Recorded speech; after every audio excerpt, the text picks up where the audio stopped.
Allez, maintenant on va passer au 10e du championnat. On rentre dans le top 10. C'est l'Olympique Lyonnais, bien évidemment. Une saison, on va dire une mi-saison assez difficile. Une première partie de saison avec 6 victoires, 7 nuls, 6 défaites pour 25 points. On peut dire déjà que ça a été quand même un bon début de saison. Ils ont fait un peu le même début de saison que l'an passé, avec un début de août assez impressionnant, une qualification face à Grasshopper, 2 belles victoires entre Nice et Sochaux. Mais malheureusement, ils ont affronté la Real Sociedad qui a tout gâché, une élimination en Ligue des Champions. Et malheureusement, là, ils ont été reversés en Europa League. Et c'est là que les ennuis ont commencé. 2 victoires en 12 matchs. Une victoire en Europa League contre Rijeka en Europa League. Et ensuite, bien évidemment, la seule victoire contre Nantes. Et pour cette défaite contre Evian, contre Ajaccio, contre Montpellier, cette défaite 5-1 contre les Montpellier Héros. Et juste après, il y a eu un léger mieux parce qu'il y a eu bien sûr une défaite en 12 matchs, une qualification en Coupe de la Ligue où ils ont battu Reims, une qualification en Europa League.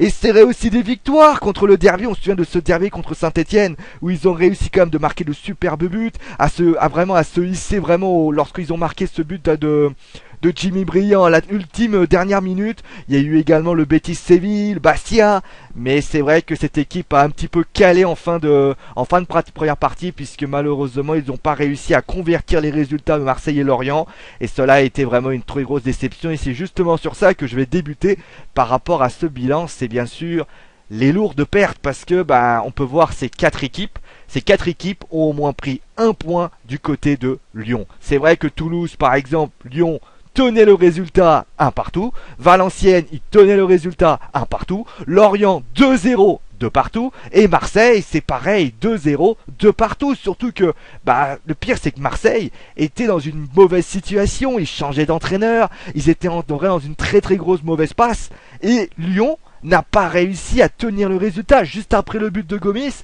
Gignac réussit par une faute de main de Vercoutre de pouvoir perdre les pédales, et à ce moment-là, Marseille a récupéré un point. Lorient, c'est pareil. On a pu voir d'ailleurs la colère très froide de Rémi Garde, ce qui prouve quand même que pour le moment, Lyon est convalescent. C'est pour ça d'ailleurs que je n'ai pas dit c'est dit que c'était un léger mieux, parce que on peut pas se permettre de perdre autant de points, parce que imaginez ne serait-ce qu'une seconde, si Lyon avait récupéré ces victoires-là, Lyon aurait récupéré donc 3 x 4, ça fait donc 12. Donc 12 moins 4, ça fait 8. 8 points de plus, ça fait 32 points. Et finalement, cette équipe aurait été sans doute dans les 4-5 premiers, dans le top 5 de ce championnat. Et surtout, le gros souci de Lyon également, même si ça a été un peu plus modéré en fin de première partie de saison, ça a été bien évidemment les blessures. On espère que la deuxième partie Lyon sera exempté de blessures, parce qu'on peut voir les blessures. Gourcuff qui a été blessé alors qu'on pensait qu'il allait faire, on va dire, une saison acceptable, un bon début de saison. Gomis qui s'est également, on va sûr, qui a été, alors ça c'est plus une blessure diplomatique, parce qu'on a vu que Gomis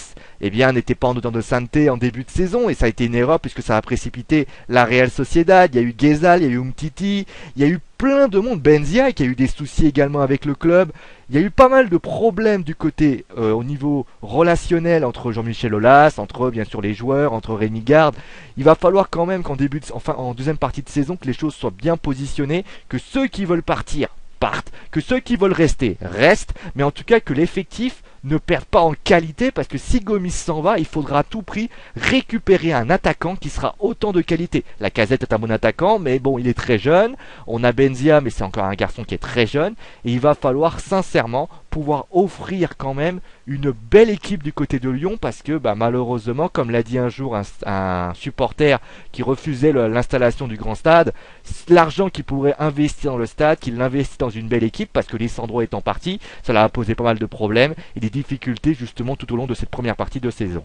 En tout cas, on va dire quand même que l'équipe reste agréable, parce qu'on a vu que le jeu lyonnais devenait de meilleur en meilleur. On a vu une équipe qui devenait de plus en plus forte, et c'est vrai que le groupe est quand même assez attrayant. On va commencer déjà par l'équipe en elle-même. Gomis, Gourcuff, Bedimo. On a également bien sûr Umtiti. Alors bien sûr il y a le 4-0 contre Paris qui peut bien sûr faire un petit peu tâche, bien sûr, parce qu'ils n'ont pas non plus fait une fin de saison ridicule.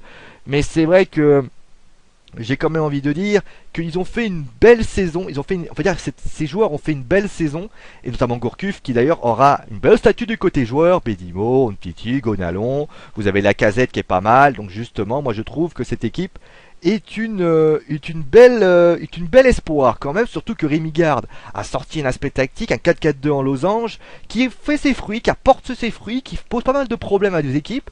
Maintenant, le souci principal, c'est de ne pas perdre des points bêtement, ces points qui justement auraient permis aux Lyonnais d'être beaucoup plus haut dans ce championnat. On va passer maintenant aux joueurs, bien sûr. Alors on va commencer déjà avec la...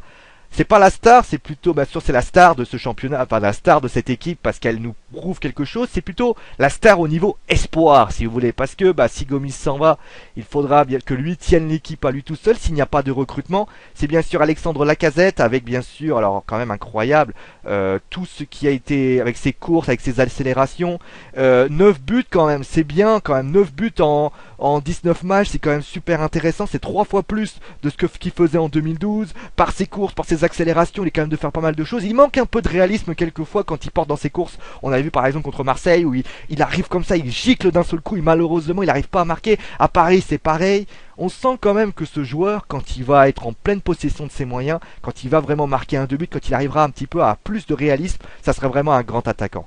La surprise, eh bien c'est Yoann Gourcuff. Enfin Yoann Gourcuff, on retrouve le Gourcuff qu'on a retrouvé à Bordeaux. Alors oui, c'est vrai que il a eu une saison un peu difficile par rapport à des blessures, mais il est très présent dans le jeu. Quand il est rentré, il est présent. Moi, je me souviens du match qu'il fait contre Saint-Etienne, où il fait une passe décisive. Ça, c'est vraiment une très très belle initiative pour lui. On voit le but qu'il met contre Reims. C'est vraiment quelqu'un, moi je pense que ce joueur-là, on ne sait pas s'il va rester parce qu'il y a pas mal de déclarations qui ont été faites par rapport au manque de respect par rapport au club, mais c'est vrai que c'est quelqu'un qu'on a attendu beaucoup, et je pense d'ailleurs que Gourcuff en équipe de France, c'est pas non plus quelque chose de ridicule parce que il monte en puissance, il va peut-être faire une fin de saison, la Coupe du Monde va arriver, le Brésil n'est pas si loin que ça, enfin en distance c'est un peu loin, mais si on a par exemple Clément Grenier qui est pas en forme, lui pourrait prendre sa place parce qu'on peut dire clairement que la déception de l'équipe de lyonnaise, c'est Clément Grenier. Il a fait une saison 2012 très intéressante, il a été impressionnant, il a fait des coups francs, souvenez-vous, on a parlé justement à un moment donné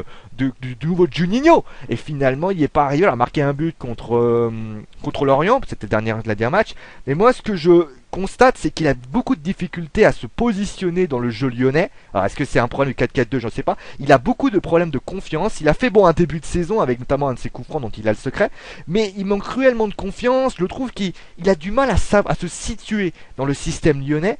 Et le problème, c'est que heureusement qu'il n'y a personne derrière, parce que s'il y avait un joueur qui arrivait et qui soit indiscutable, peut-être Danick dans les futures semaines, c'est avec Danick, même s'il joue plutôt sur le côté gauche lui, mais c'est vrai qu'il peut être très intéressant, et je pense que d'ailleurs, du côté de Grenier, il va falloir qu'il se reprenne très très vite, parce que l'équipe de France pourrait très bien se passer de ses services, et cela pourrait être très compliqué pour lui. Allez, maintenant on va passer à la composition d'équipe type. Alors, premier c'est bien sûr Vercoutre. Alors je sais que certaines personnes vont me dire, ouais mais Vercoutre il a fait des loupés, Lopez en a fait aussi, donc finalement ils n'ont pas, on va dire, un très grand gardien. Je préfère quand même me louper à l'expérience, et je trouve quand même qu'on a été dur avec avec Vercoutre du côté de justement du match contre Lyon. Certes, il fait 2 fautes de main, mais il empêche Marseille de pouvoir marquer. Il a fait des bons arrêts. Je trouve que il est quand même imposant. Alors oui, c'est vrai que Lopez a fait les mêmes erreurs. Donc finalement, je préfère me limiter à cet homme qui justement a plus d'expérience par rapport à par rapport à Vercoutre. Décidément, Gourcuff, il m'occupe des esprits. Ensuite, vous avez bien sûr la défense à 4, Bedimo, Mtiti, Bisevac et Lopez.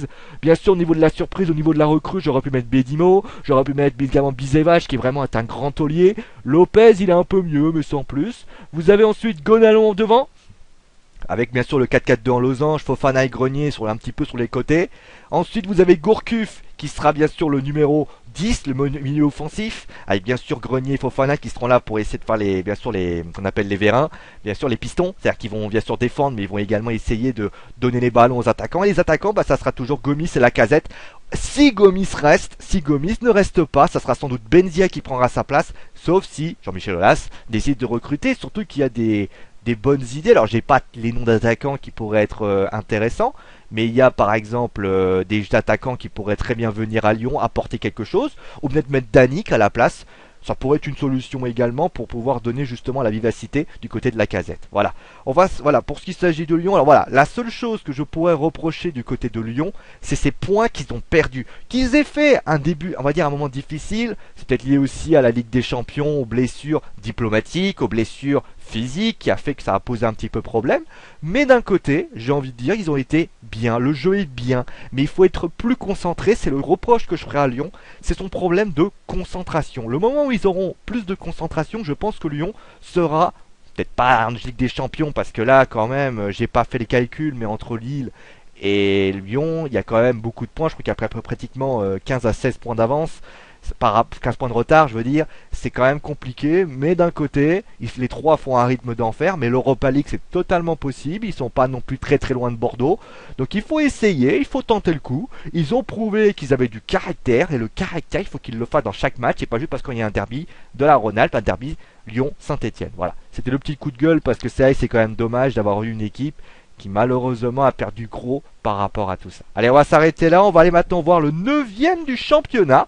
Et d'ailleurs, c'est l'équipe qui a affronté Lyon il y a justement la dernière journée. Allez, à tout de suite.